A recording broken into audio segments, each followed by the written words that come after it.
Hi అండి. ఈరోజు ఉదయాన్నే అయితే మా ఆయన మార్కెట్కి వెళ్ళి అయితే చేపలు అయితే తీసుకొచ్చారండి. మేము చేపలు తినైతే చాలా రోజులైతే అయిపోయింది. సందవైతే తీసుకొచ్చారు. దీనిలో అయితే ముళ్ళు అయితే తక్కువగా ఉంటాయండి. ముళ్ళు కూడా పెద్దగానే ఉంటాయి, చిన్న చిన్న ముళ్ళు ఉండవు. ఇక్కడైతే చేపలను అయితే క్లీన్ చేసుకొని పక్కన పెట్టుకున్నానండి. ఆనియన్స్ అల్లం వెల్లుల్లి పేస్ట్ ఫ్రై చేసుకుంటున్నాను. టమాటీలు పచ్చిమిర్చి వేసి బాగా దగ్గరికి నూనె తేనెల వరకు ఉంచుకొని చేప ముక్కలు అనేది వేసుకోవాలండి. ఇక్కడ స్పైసెస్ అయితే యాడ్ చేస్తున్నాను. సాల్ట్, కారం, పసుపు, కొంచెం గరం మసాలా, ఫిష్ మసాలా వేసుకొని అది కూడా దగ్గరికి అయిన తర్వాత అయితే చేపలు అయితే వేసుకోవాలండి. మీకు గంటతో కలపడం వస్తే కలుపుకోండి, లేకపోతే వీడియోలో చూపిస్తున్న విధంగా గుడ్డతో తప్పాలని అటు ఇటు కదపండి. మొత్తం మసాలా అంతా ముక్కలు పెట్టించుకోండి.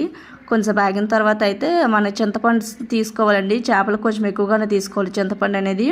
ఇలా దగ్గర పడిన వరకు ఉడికించుకున్న తర్వాత అయితే ఉడికిపోయిన తర్వాత కొంచెం కొత్తిమీర వేసుకొని సర్వ్ చేసుకోండి. సూపర్గా ఉంటుంది. మీకు నచ్చితే లైక్ చేయండి, సబ్స్క్రైబ్ చేయండి. Thank you for watching. Bye.